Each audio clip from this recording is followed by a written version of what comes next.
Air Guerrilla executed Operation Midnight Hammer, a deliberate and precise strike against 3 Iranian nuclear facilities. This was a complex and high-risk mission carried out with exceptional skill and discipline by our joint force.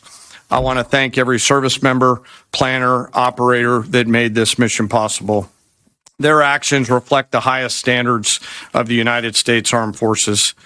This operation was designed to severely degrade Iran's nuclear weapons infrastructure. It was planned and executed across multiple domains and theaters with coordination that reflects our ability to project power globally with speed and precision at the time and place of our nation's choosing.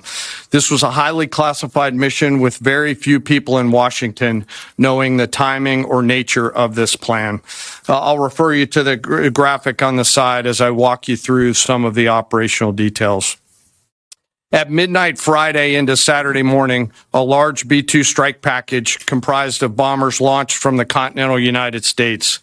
As part of the plan to maintain tactical surprise, part of the package proceeded to the west and into the Pacific as a decoy, a deception effort known only to an extremely small number of planners and key leaders here in Washington and in Tampa.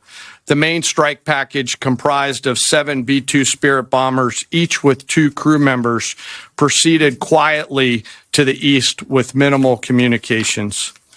Throughout the 18-hour flight into the target area, the aircraft completed multiple in-flight refuelings. Once over land, the B-2s linked up with escort and support aircraft in a complex, tightly timed maneuver requiring exact synchronization across multiple platforms in a narrow piece of airspace, all done with minimal communications. This type of integration is exactly what our joint force does better than anyone else in the world. At approximately 5 p.m. Eastern Standard Time last night, and just prior to the strike package entering Iran, a U.S. submarine in the Central Command Area of Responsibility launched more than 24 Tomahawk land attack cruise missiles against key surface infrastructure targets at Esfahan. As the Operation Midnight Hammer strike package entered Iranian airspace, the U.S. employed several deception tactics, including decoys, as the 4th and 5th generation aircraft pushed out in front of the strike package at high altitude and high speed, sweeping in front of the package for enemy fighters and surface-to-air missile threats. The strike package was supported by U.S. Strategic Command, U.S. Transportation Command, U.S. Cyber Command, U.S. Space Command, U.S. Space Force, and U.S. European Command. As the strike package approached Fordo and Natanz, the U.S. protection package employed high-speed suppression weapons to ensure safe passage of the strike package, with fighter assets employing preemptive suppressing fires against any potential Iranian surface-to-air threats. We are currently unaware of any shots fired at the U.S. strike package on the way in. At approximately 6:40 p.m. Eastern Standard Time, 2:10 a.m. Iran time, the lead B-2 dropped 2 GBU-57 massive ordnance penetrator weapons on the first of several aim points at Fordo. As the president stated last night, the remaining bombers then hit their targets as well, with a total of 14 MOPs dropped against 2 nuclear target areas. All 3 Iranian nuclear infrastructure targets were struck between 6:40 p.m. and 7:05 p.m.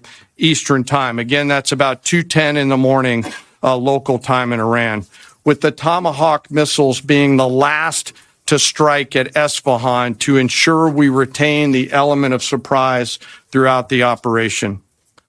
Following weapons release, the Midnight Hammer strike package exited Iranian airspace and the package began its return home.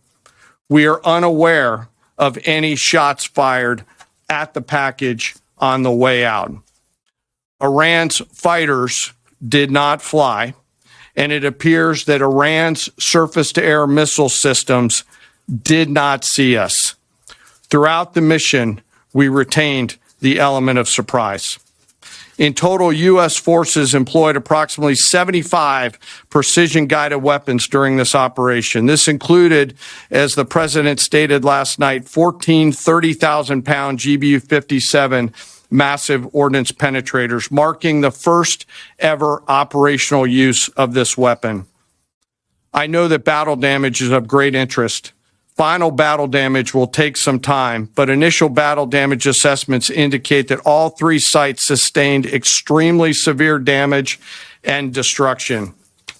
More than 125 U.S. aircraft participated in this mission, including B-2 stealth bombers, multiple flights of fourth and fifth generation fighters, dozens and dozens of air refueling tankers, a guided missile submarine, and a full array of intelligence, surveillance, and reconnaissance aircraft, as well as hundreds of maintenance and operational professionals. As the Secretary said, this was the largest B-2 operational strike in U.S. history and the second longest B-2 mission ever flown, exceeded only by those in the days following 9/11. Well prior to the strike, General Kurilla elevated force protection measures across the region, especially in Iraq, Syria, and the Gulf. Our forces remain on high alert and are fully postured to respond to any Iranian retaliation or proxy attacks, which would be an incredibly poor choice. We will defend ourselves. The safety of our service members and civilians remains our highest priority. This mission demonstrates the unmatched reach, coordination, and capability of the United States military. In just a matter of weeks, this went from strategic planning to global execution. This operation underscores the unmatched capabilities and global reach of the United States military. As the President clearly said last night, no other military in the world could have done this.